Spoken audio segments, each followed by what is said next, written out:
Di ba yung mga truck doon? Nag-aabang. Yung mga truck doon, di ba? Natatanggalan ng spare tire, ng battery. Mga bakal-bakal na nakasabit sa truck. Oo. Magaling talaga to si Animus. Kaya pala, si Animus tuloy, si Goy Gucci. Kaya pala, ganyan yung itsura niya, nakamaskara siya. Ay, ito na. Inaasahan na natin to at yung invasion nga, kitang-kita. Nangalati kagad yung buhay ni Golden Kite, RP. Ito maganda kay Adi6 He's really going aggressive right now. The Tiger form na meron siya. Pero nagkakaroon kagad ng invasion kung saan nagkakaroon din naman ng clash kagad towards the red map. Pero Joshi alongside with Golden Kite really wanted to secure this one. Ayun, kilala ko na si Garo. Tama, ito pala. Nalala ko na siya. Yung mahaba yung range tapos merong may mahaba rin siyang skill dito na pana na may kasamang silence. Yes. Ni Popcorn. Tinulak, RP. Ako, delikado ka dyan. Balwarte yan ni Chas, ha? Balwarte ni Dole yan, tubig. Ayaw nga. Ingat-ingat. Anong tawag mo dyan sa tubig niya, RP? Ha? Tawag ka sa tubig ni Chas dito. Yung skin niya kasi, wait lang nga. Yung kumunoy. Yung kumunoy. Kapon yun. Wala ngayon. Yun pa rin ba yung skin niya? Yun pa rin, Yung pa din. Meron pa rin siyang buha-buha. Pag nagsamon siya ng tubig, kumunoy yun. Kasi putik yan eh. Medyo mabaho no? Pero ulubog ka dyan pag tao ka. Yun nga, so kanina pinakita yung graphic nga para sa isang Garo. Definitely, in terms of mobility, no match siya sa isang Toshi or sa isang Harley nga. Pero pagdating ng late game, kapag nagkaroon na siya ng 3-4 items, yun nga lang, matagal mag-hold time. Pag nagkaroon siya ng 3-4 items, hindi na maaabot yan. RP, ang bilis ng, ang layo kasi ng range niya. Tapos, basta may nagpipil, specifically itong si Dolia, tulak niya lang yung mga papasok at magkakaroon lang ng pagkakataon itong si Golden Kite ng mga free hit. So, kumbaga yung parang Spirit of Purity niya, Spirit of Purity ba yung tawag doon, yung ulti niya, yun yung magiging isang susi din talaga para sa kanya to dish out so much damage later on sa ating late game Golden Kite. Kasi about that, kung abot man tayo dyan, para sa ngayon, mid lane, ay inaabangan dito ng Boom Esports habang kita mo naman yung Boom mid kagad. As yes now, si Migik ay medyo makuletsu. Talagang gusto nyo bigyan ng pressure yung top. Mabilis na nag-clear ng wave, sabay lilikod lang at pepesto ka agad sa mid para tumulong. At the rest of the members of Boom Esports right now is also moving towards the bot side. Habang mukhang gusto nilang pestuan to, we have Princess Frost right now, kasama si Impressive. Sorry sila papasok sa una. Sa ngayon, kuha lang ng ibong maylayang lumipad. Oy! Nag-flash into a Animis. flash. Okay. Punti ka na, Animis. Pag nahuli, pag nagkaton, malambot yan si Golden Kite. You mentioned earlier na wala siyang gaanong mobility unless ginamit siya. Zero talaga. At kung mapapansin mo rin, kukulangin siya talaga sa mana kasi yung skill 1 niya nga is dependent sa mana na meron siya. Habang itong si G6, isa sa pinaka-aggressive na junglers na meron tayo when it comes to the early game in PE is just doing his things. And the main reason kung bakit Tari sobrang aggressive at meron siyang laya na, alam mo yun, mag-invade kasi yung Tiger form niya, meron ng kasamang talon. Plus, ang taas pa ng mobility niyan per RP, yung move speed ng Pei, talagang yung rason kung bakit siya pinipik. Tsaka, lalo na ngayon sa Honor of Kings, you always have to roam around the map. Hindi lang yung roamer yung nag-roam dito, kaya naman talagang solido na meron siyang movement speed na kakailangan na pang talon, pounce lang. Yung pounce, bigay delikado kanyang buhay, tatlong member dito ng Blacklist International will try to go against him, pero di natin maabot dito ni Chami 1 alongside with Joshi na makapitas man lang na kahit isa. Impressive ulit Animis! Pero sisig lang sa loob! Animis! Indeed! Was able to get the first blood. Ang gandang combo naman nun. Corner nung bilog at hinatak na nga dito si Golden Kite. Alam nila na walang flash kaya punishable talaga. Tyrant open for the taking para sa Hungry Beasts. Animis sa buwan mo ng Winter is here. Talaga namang boomy mga kaibigan. At secure nila dito yung pagkuha ng Tyrant. However, nagkakaroon ng trade sa loob. Sinubukan makaisa. Nakuha din ng mga kaibigan dito si Impressive. At mukhang kakayanin niya ba na mapitas pa dito si Josh Lee. Josh Lee was able to get away. Tamang watching lang. Disengaging. One more hit. Isa pang. Tama. Hindi umabot. Tsaka may konting sustain din yung binabato niyang, hindi ko alam kung yung binabato ng Kaiser RP. Basta yung skill niya, binabato siya. Tapos nagba-bounce. At yun, nakita nga natin, masyadong maraming kinangking damage yun si Just Chi at nakuha niya yung medal na crucial teamfight tank. Madalas nyo na rin nakikita yan sa mga RGRP. Uy! Ang ganda naman ang ginawa doon ni Aaron! Yun ang nice pass. Ang ganda ng pagpasok niya sabay Chow Hisashi Shinobi Bochi. Irby, alam kong ibang laro yun, pero ginagil niya, Irby, hindi na pinababa eh. Ginagil niya. Ganda ng pagkapasok niya sa kanyang teammates. Ali yung kumbaga nangyari. Pero sa ngayon, they're trying their best to push bot lane without na right now, since napitas nila kagad si Toshi kanina. Yeah. Meron ba tayong pwedeng acronym dun sa Bachi-Bachi, Irby? Kasi Chow Hisashi, Hisashi. HSB. Parang CHSB. Pwede. Parang Si bangko, parang Irby ah. bangko nga yata. Mahirap. Si HSB. Parang gano'n, no? Parang, kung hindi bangko, parang skwelahan eh. At nagkaroon na nga ng invasion dito sa may bandang ibaba. 4-man strong sila. Ang bilis mga kaibigan na pagkuha ng Overlord dito. And I think this is one thing na medyo maganda. No, go pa ba?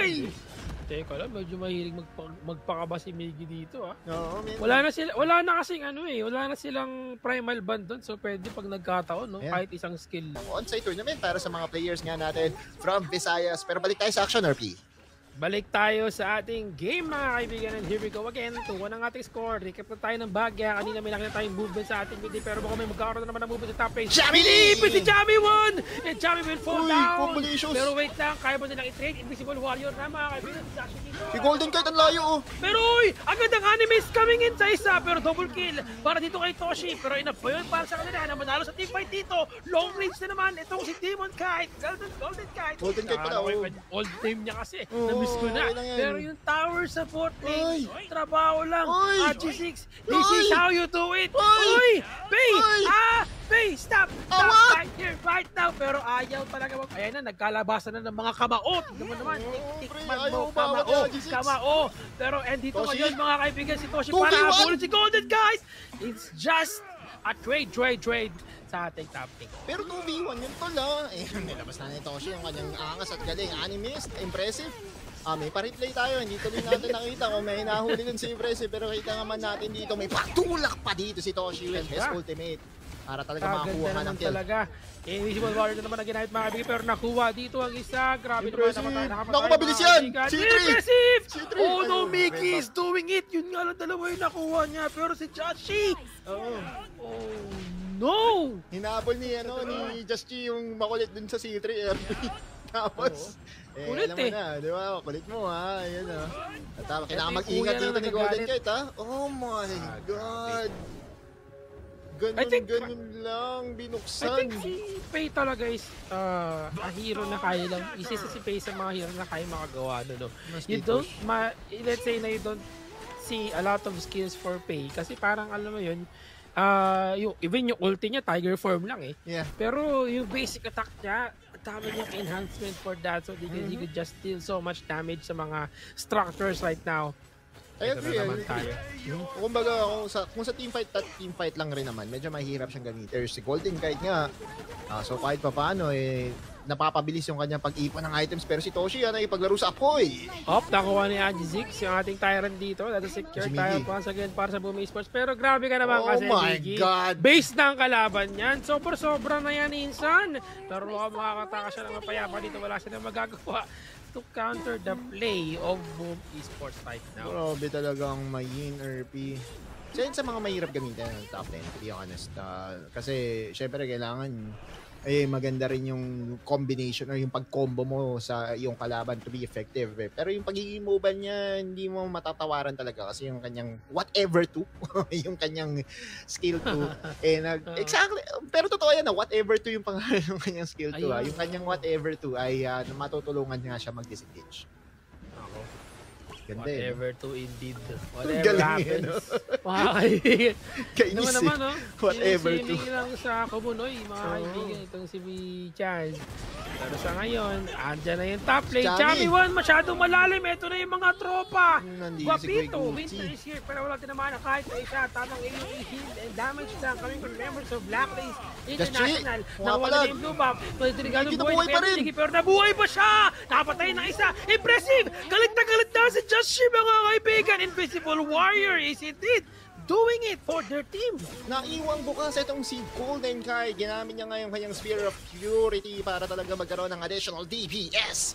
At yun ang sagot ng Blacklist. Pero buti na lang para sa Boom Esports ay nandyan pa rin si Dragon to defend the mid lane tower. Let's look at that replay once again. Again, yun nga yung Animist. Pero again, as long as free hit, itong si Golden Kite, ay makakatulong pa rin siya to dissuade yung attempt dito ng Boom Esports na pumalag.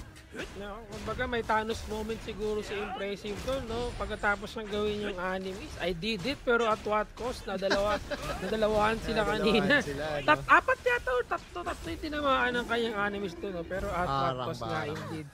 Tyrant, ito na naman, down once again. This is Evolved Tyrant na, by the way, no? So medyo makati-kati at masakit-sakit yung resources na pwede makuha dito ng Boom Esports after that Tyrant taking.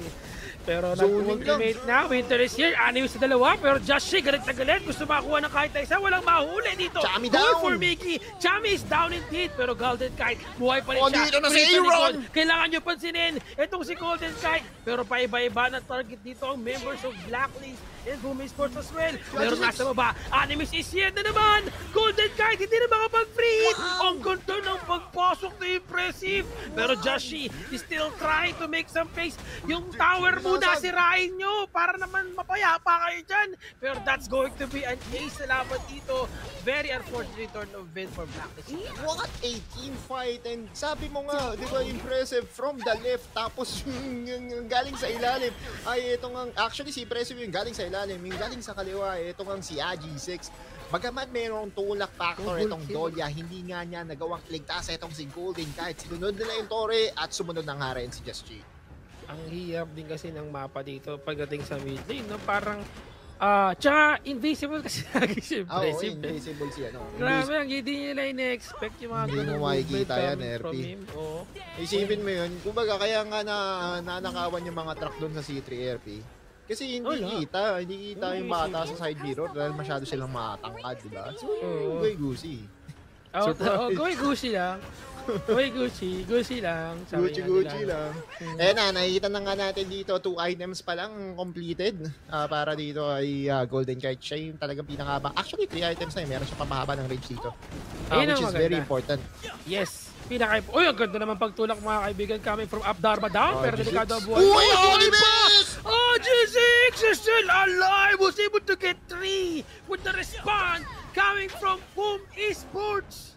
I think that's it. Yun ang exclamation point dito, RP. What a play coming in from Boom Impressive! Grabe naman talaga with hiling galing with Ginkgo Biloba. Iba talaga ang ginagawa mga kaibigan Dunakap. And ground control coming from their team. Wala nang magagawa. Wala nang malalango yan. Si Kuya mo Jazz. And they're now falling down one by one. And that's it mga kaibigan. Please welcome Boom Esports as our first representative for the upcoming KIS S2